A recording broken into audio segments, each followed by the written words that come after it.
Good evening everyone. Welcome back to the current affairs classes. So we will be resuming our discussion of 18th to 20th news analysis, and I think we have covered all the news till the state news category. So now we have to resume with the international one. The first news in the series which we have is regarding Lebanon and India. So India has sent humanitarian assistance to Lebanon. Lebanon, you see, has been in news due to a lot of crisis going on in Lebanon. So there's humanitarian crisis going on in Lebanon due to a lot of reasons. Not only one factor is responsible. So one of the reasons is economic downfall, economic crisis. Also the impacts, the consequences of COVID-19, Lebanon has not been able to recover from it. Then you have some geopolitical conflicts going on. So a lot of factors are there. That's why countries are trying to assist Lebanon, and India has sent, in this series, India has sent humanitarian assistance to Lebanon in the form of 33 tons of medical supplies. Remember that. Next, what we have is Hurricane Oscar is in news. So remember, Hurricane Oscar is in news because it made landfall in the southwest Bahamas. So remember the location. Where is it Oscar hurricane associated with? So it has been there in southwest Bahamas and was also bearing down on Cuba. Remember this. Then one very important news in the international news segment we have is, now this is really very important, regarding FATF. That the FATF, the Financial Action Task Force, it has revised the criteria for putting countries on its list to relieve pressures on the least developed countries and focus on those posing greater threat to the international financial system. Now, what is this entire thing about? So, you know what is FATF? Let's first try to understand that. Then only you will be able to understand this news. FATF, or the Financial Action Task Force, is an intergovernmental body. It was established in 1989 and it is headquartered in Paris. FATF since then is working towards eradication of money laundering and terror funding. Okay, this is the premier international institute working towards eradication of money laundering and terror funding. Remember that. Okay. Now, what FATF does is, on the basis of countries putting efforts, policies which are being made to counter money laundering and terror funding in various economies, FATF tries to categorize them in the two lists, right? So it has two lists basically. One is blacklist and one is grey list.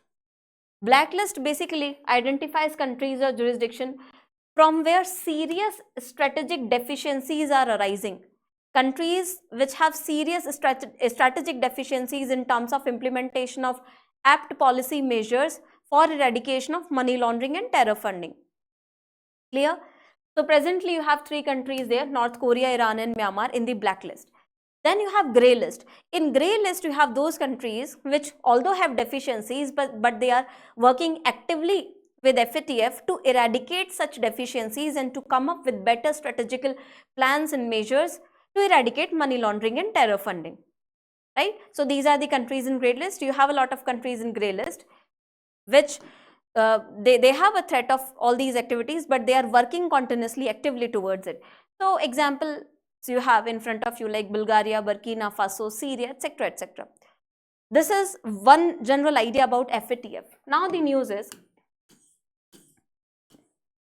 that it has changed certain criteria. So what happens is, you know, generally the least developed countries, generally what happens is, the least developed countries, they have to face the brunt of money laundering and all, right? So these kind of activities, they actually pose a threat to economies and economic activities of least developed countries. So FATF now wants to shift the risk assessment from least developed countries to the countries from where actual threats of money laundering and terror funding are arising. This is basically the criteria. So they have changed certain criteria. What are the changes? First, they are saying that they will be focusing on those countries which pose greater risk of greater risk to the international financial system regarding all these activities. and those countries will be prioritized for identifying such deficiencies and then correcting them, which is an FATF member, which is a country on the World Bank high income countries list, okay, and a country that has financial sector assets above $10 billion, remember. So these are the revised norms by FATF. These countries will be in the focus to identify such deficiencies as compared to least developed countries, okay. And if the jurisdiction is at least if the jurisdiction is in one of the least developed country as defined by the United Nations, they would not be prioritized for active review unless the FATF agrees that they pose a significant money laundering or terror financing risk. So least developed countries will only be prioritized for this framework if FATF really realizes that they actually pose significant threat to international financial system, right? This is the entire news. I hope you have understood this thing.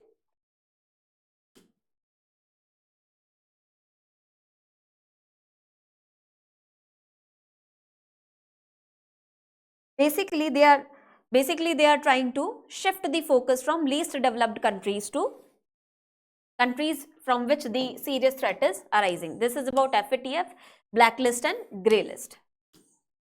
Then next international news you have, there is this constitution of Indo-Turkey Friendship Association. So it has been constituted, Indo-Turkey Friendship Association.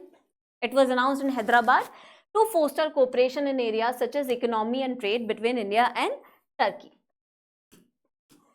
Then you have Saudi Arabia has launched a digital platform called Musanid. Okay, so remember this, Saudi Arabia has launched a digital platform called Musanid to ensure wage protection. Now this is important, human rights of expatriate workers. So the workers who have been sent by companies to work outside their company headquarters in some other countries, like any company operating in India, workers are there working in, say, Saudi Arabia. So expatriate workers, you know, those who are sent outside the countries to work, these workers, Saudi Arabia wants that their human rights, their wage rights should be protected. And for this, they have launched this digital platform, Musanid, remember. On this platform, foreign workers in the domestic work sector can check the existing employment contracts. So any foreign workers working in the domestic work sector of Saudi Arabia can check for all these contracts, okay, and check for the updates regarding Wage Protection Act and laws of the country using the Musanid Labor app. Also, this will allow foreign embassies to have view access on the system on all the details related to their citizens working in Saudi. So embassies can access their details, right? So, you know, foreign missions will be having an overall view of who are working there, what are their working conditions, what are their wages, so that the labor disputes can also be resolved. Also, it will be going to protect the human right, the wage rights of these workers in Saudi Arabia. So this is good initiative, right? Remember, Musanid.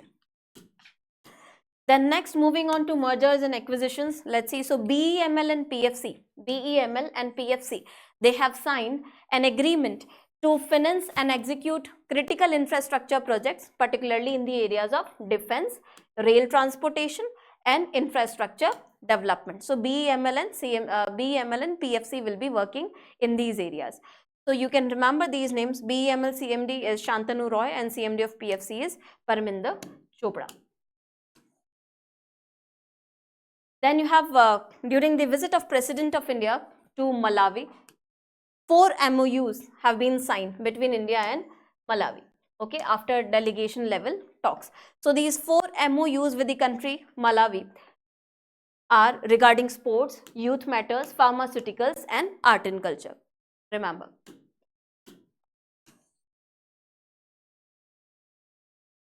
Then next news which we have is your Deen Dayal Antyodaya Yojana, National Rural Livelihood Mission under Ministry of Rural Development has signed an MOU with 10 banks.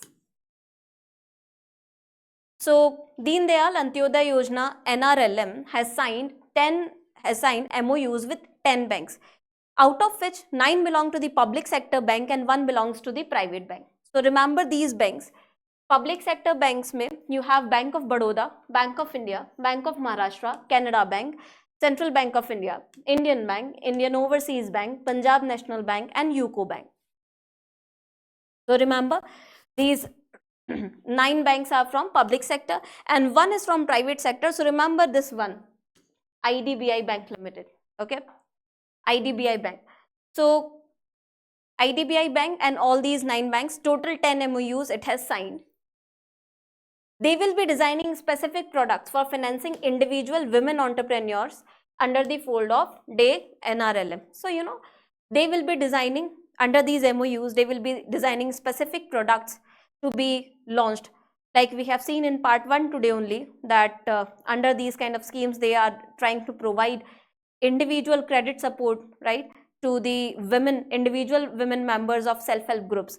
So the banks, and via this MOUs, they will be designing all these financial products to be extended, and it will be it will be an initiative towards women empowerment, right? Just remember this, that they have signed 10 MOUs with the 10 banks, 9 of them public sector, 1 private sector. Next we have Adar Poonawala's Serene Productions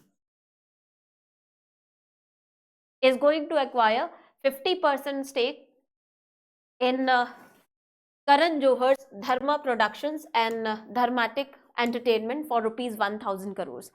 So Adar Poonawala's Serene Productions is going to acquire 50% of stake in Dharma Productions. Produces a lot of movies, you know, Dharma Productions of Karan Johar and Dharmatic Entertainment for 1000 crores of rupees. Then you have Mothercare and Reliance Brands Holding. Mothercare and Reliance Brands Holding UK, they have formed a joint venture that will own the Mothercare brand and its intellectual property assets related to the regions of India, Nepal, Sri Lanka, Bhutan and Bangladesh. So this joint venture between Mothercare and Reliance Brands Holding UK, they will be owning the Mothercare brand and its IPR, intellectual property rights, in which regions? In regions related to India, Nepal, Sri Lanka, Bhutan and Bangladesh. Then you have Medical Council Board of Employees State Insurance Corporation has approved convergence of ESI scheme with Ayushman Bharat PMJ to enhance healthcare accessibility to the beneficiaries. So Employees State Insurance Scheme, they have given a nod to integrate it, to converge it with the Ayushman Bharat PMJ scheme to increase the healthcare accessibility to all the beneficiaries. Remember that. Then you have the Automotive Tire Manufacturers Association has partnered with Indian Oil to launch a nationwide tire safety awareness initiative. Tire safety awareness initiatives to educate the motorists about proper tire care, etc. Now,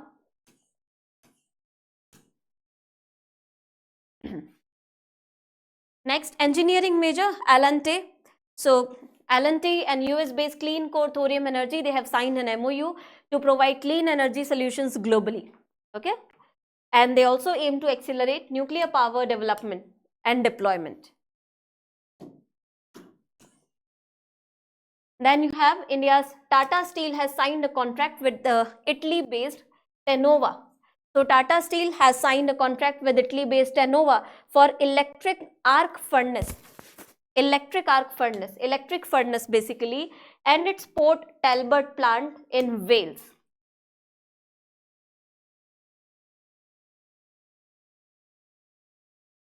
You know, they will be building an electric arc furnace which will be making steel from scrap in Wales. Now moving on to Science, Tech and Defense section. So in defense, we have a motorcycle expedition, Northeast Odyssey. Motorcycle expedition Northeast Odyssey has been flagged off by Vice Admiral Rajesh Pendarka from Shillong, Meghalaya. Remember, and this was being undertaken as in association with TVS Motor Company in northeastern states of Meghalaya, Assam and Arunachal Pradesh. This is to enhance awareness regarding what about the Navy in these vibrant states, to engage them with youth and civil society. Okay, so to make them aware about the Navy. Remember this. Then you have Indian Navy's first training squadron, INS Tir and ICGS Veera. They have completed their long range training deployment to Manama, Bahrain. Okay, remember that.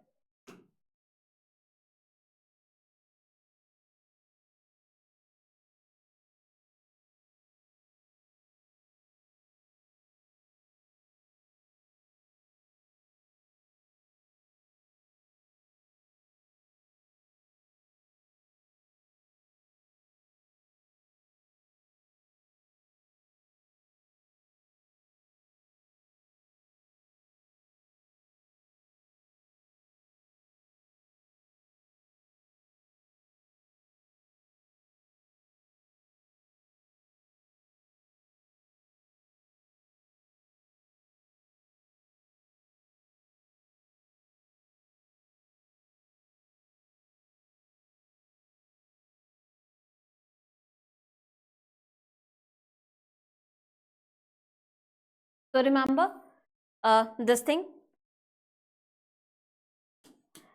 Then you have INS. Then we have INS Trikan and Dornier maritime patrol aircraft. They have participated in the Indo-Oman bilateral naval exercise. So remember this name, Nasim al-Bahr. Nasim al-Bahr is what? Nasim al-Bahr is the Indo-Oman bilateral naval exercise. Okay. And INS Trikan and Dornier maritime patrol aircraft, they have participated in this. It was held in Goa. Also remember the location.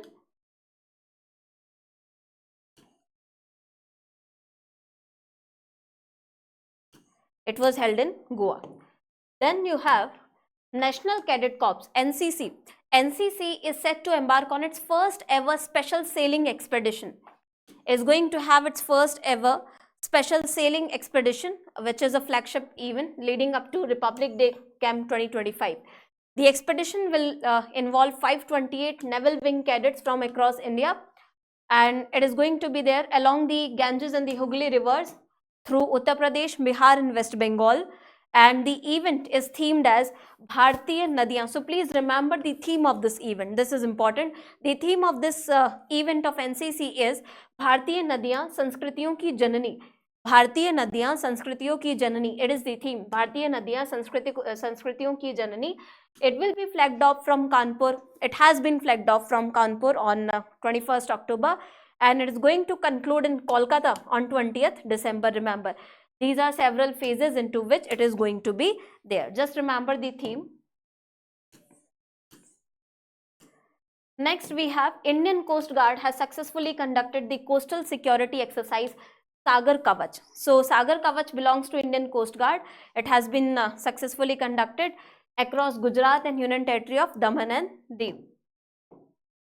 Then another exercise we have is Sudarshan Chakra Corps of the Indian Army. Sudarshan Chakra Corps of the Indian Army's Southern Command. They have also concluded exercise Swavlamban Shakti. Remember, exercise Swavlamban Shakti they have conducted. Swavlamban Shakti, where at the Babina field firing ranges. It is located in Jhansi, UP.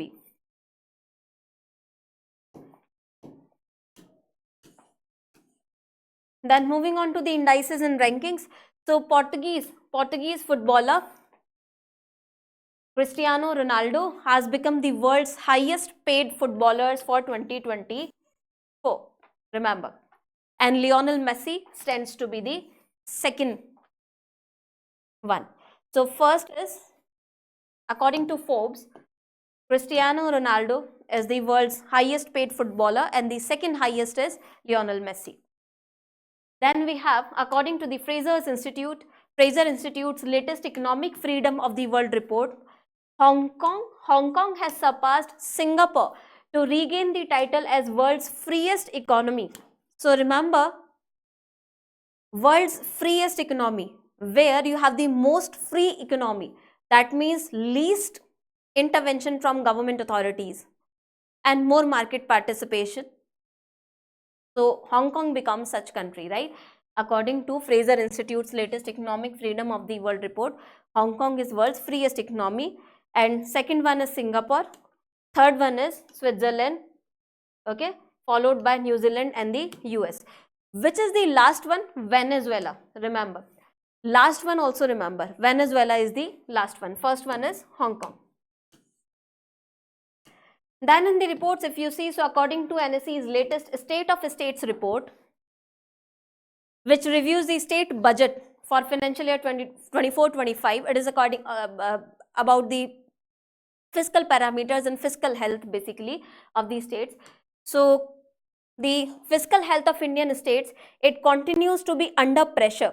So this report says that if you look at the fiscal health of the Indian states, it is continuously under pressure with fiscal deficits exceeding the recommended limits. I hope you all know what is fiscal deficit, right? So fiscal deficit is situation when your total expenditure, they exceed total receipts, okay, other than the borrowings. So it basically reflects government's borrowings. The FRBM Act, Fiscal Responsibility and Budget Management Act 2003-4, sets out certain limits for fiscal deficit, for revenue deficit, for primary deficit, for effective revenue deficit, right? So you have to cap the fiscal deficit. Effectively 3% of the GDP it should be. 0.5 escape clause is there, so it can be 3.5% of the GDP. But most of the states, you see, they are under pressure. They have been exceeding this limit. Because why do we want to cap them? Because fiscal deficit has a lot of implications. When you have government borrowing a lot of money from the market, that money goes into repayment of the debt, which could have been utilized for investment purposes, constructive purposes, capital creation. That's why keeping fiscal deficit in check is important. So remember, this is the thing. NSE's latest State of States report says that Indian states, they are under pressure. Okay.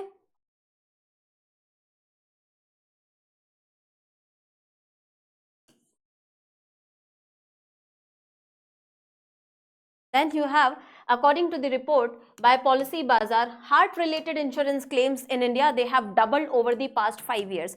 This news we have already covered in the previous classes, so need not go into depth again.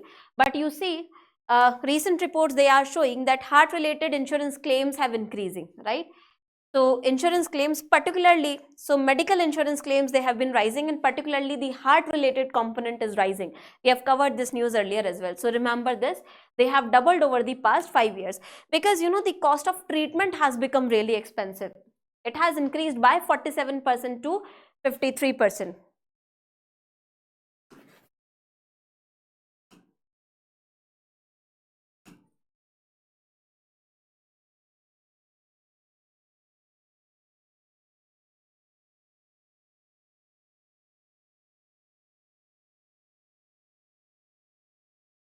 I hope all of this is clear. Now, you have next thing. Union Minister Jitendra Singh has released the Jammu related data of first of its kind, world's largest survey, ICMR India Diabetes. Remember, it is first of its kind, world's largest survey. So really becomes important. ICMR India Diabetes. So in DIAB study, to assess the prevalence of diabetes in India, including Jammu and Kashmir, okay. According to the survey, overall burden of the disease in Jammu region, covering its 10 districts, is 18.9%, okay. And if you see, 10.8% of the population in Jammu is affected by pre-diabetes. So diabetes prevalence is higher. You can just remember this survey. Then we have one very, very important one, Global Multidimensional Poverty Index. Global Multidimensional Poverty Index 2024. So this Global Multidimensional Poverty Index, has been released by United Nations Development Program. Remember, this is very, very important. You can expect a question from here in the upcoming examination. Global Multidimensional Poverty Index. What is multidimensional poverty? This is the basic idea, basically, which says that poverty is not only absolute lack of money to buy something, right? Poverty is multidimensional. It is also inadequate access to health, sanitation, education, etc., etc. So it is multidimensional. You have Niti Aayog also publishing multidimensional poverty index, but at the global level, it is published by, remember, United Nations Development Program in collaboration with the Oxford Poverty and Human Development Initiative. So this is important, and this is a counterpart to World Bank's $2.15 extreme poverty, which says that anyone having less than this much spending per day is extremely poor. So this says that this is not only the measure of poverty. Poverty is multidimensional actually, right? So what are the key findings? Let's see. Key findings may globally, if you see out across 112 countries, 6.3 billion people and 6.3 billion people, 1.1 billion people, they live in acute multidimensional poverty. Okay.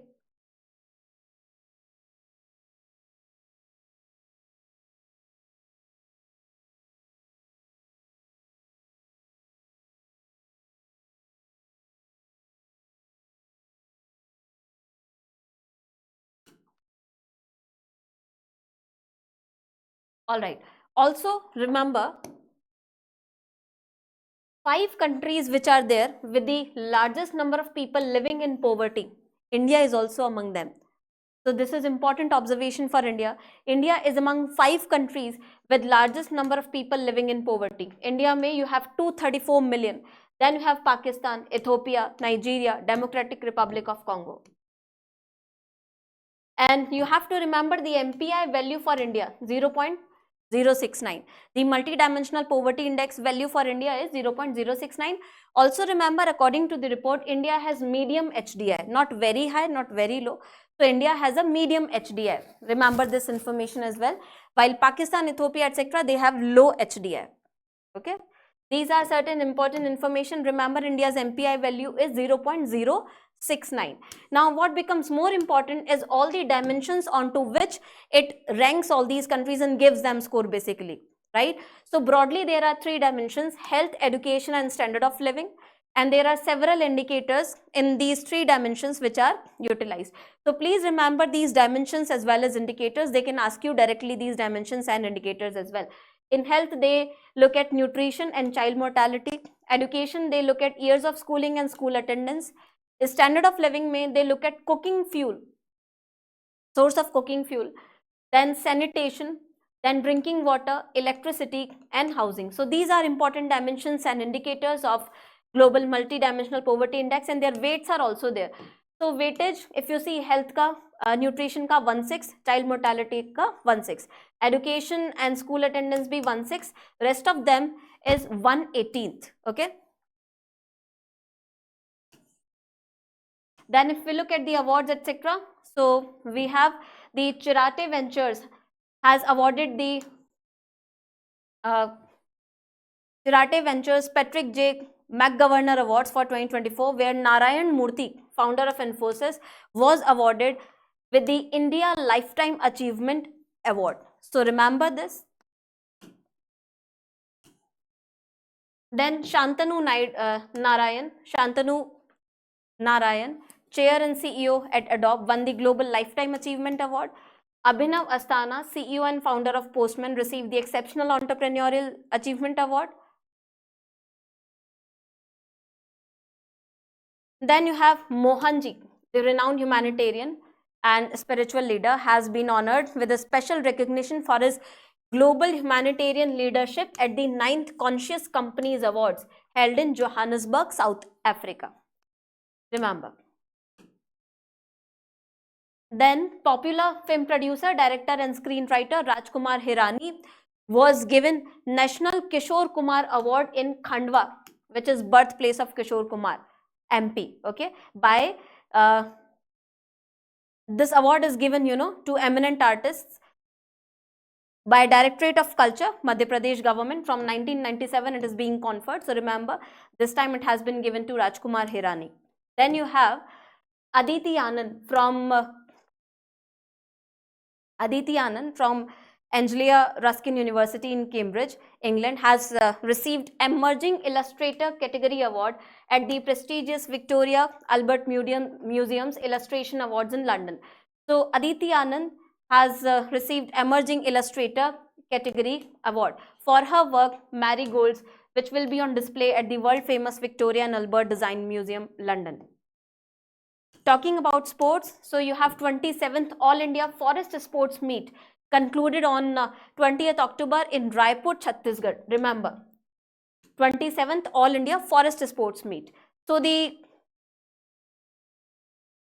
host state, the Chhattisgarh only, has emerged as the overall champion here, securing a total of 174 medals. Kerala claimed second place. So Chhattisgarh only stood first. Second place Kerala, and Madhya Pradesh finished third. Then you have 19th edition of Delhi Half Marathon was held in Jawaharlal Nehru Stadium, New Delhi, where the Olympic champion Joshua of Uganda has won the men's title. And in the women's category, you have Alamadis Ayu of Ethiopia attending the first position. So remember these names. In women's category, Alamadis Ayu of Ethiopia has attained the first position, and Uganda's Joshua has won the men's title. And the RPF also participated in this to raise awareness about child trafficking. So remember, 19th edition of Delhi Half Marathon. Then you have first ever international marathon held at Srinagar in Kashmir Valley on October 20, flagged off by the Chief Minister, and location was Polo View, Srinagar. And remember, Bollywood actor Sunil Shetty is also participating in the marathon, and athletes in the marathon, they will be running 42 kilometers for the full marathon and 21 kilometers for the half marathon. Then we have Indian Grandmaster Arjun Erigesi has secured the WR Chess Masters title after defeating Maxim of France in the Armageddon game, right? So remember this name, Indian Grandmaster Arjun has defeated the French counterpart. Then you have betting maestro Virat Kohli has become the fourth Indian to cross 9,000 runs in Test cricket. So Virat Kohli has become the fourth Indian to cross 9,000 runs in Test cricket in the second innings of first Test against New Zealand held in Bengaluru. Okay, so who are the other cricketers in the series in this category? You have Sachin Tendulkar, Rahul Dravid, and Sunil Gavaskar. Of course, these are the legends, you know. And then India is set to host 20th edition of Asian Women's Handball Championship for the first time at Indira Gandhi Indoor Stadium, New Delhi. Remember, 1st December to 10th December. So please remember, 20th edition of Asian Women's Handball Championship is going to be held in India, hosted by India at New Delhi from 1st December to 10th December. Then appointments we have Vijay Rahatkar has been appointed as chairperson of National Commission for Women. Then in UT of Jammu and Kashmir, Lieutenant Governor Manoj Sinha has appointed National Conference MLA Mubarak Gul as the pro tem speaker of the new Legislative Assembly. Okay. Then you have Prabowo Subianto took over as president of world's third largest democracy, Indonesia. So remember, Prabowo Subianto has taken over as president of world's third largest democracy, which is Indonesia.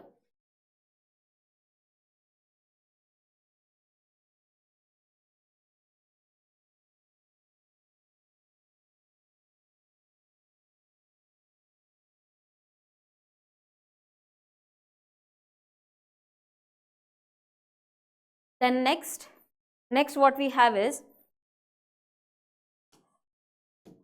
Indian Chamber of Commerce has appointed Abhyuday Jindal, MD of Jindal Stainless Limited, as its new president.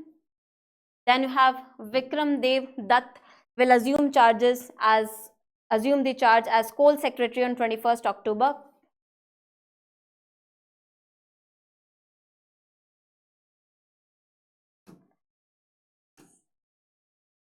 In the conferences, you have Union Agriculture and Farmers Welfare Minister Shivraj Singh Chauhan inaugurating day-long National Conference on Agriculture for Rabi campaign in New Delhi. So remember, this was inaugurated in New Delhi on 19th October. Aim, of course, is to foster collaboration and innovation in agricultural practices, ensuring a successful Rabi campaign from all stakeholders involved. Then we have the 15th edition of ITU, International Telecommunications Union Kaleidoscope Academic Conference, to be held to begin from 21st October. So it has begun actually in New Delhi. What is the theme for this? So please remember, and remember ITU has been in news, right? International Telecommunications Union and related conferences, they have been in news. We have covered all of them comprehensively in all our current affairs classes. So this Kaleidoscope Academic Conference of ITU is there, started in New Delhi, and theme is innovation, theme for 2024, innovation and digital transformation for a sustainable world. What is the aim? It wants to bring together the brightest minds of academia, industry, government, various stakeholders, to discuss cutting edge developments in 5G, AI, IoT, quantum mechanics, etc., etc.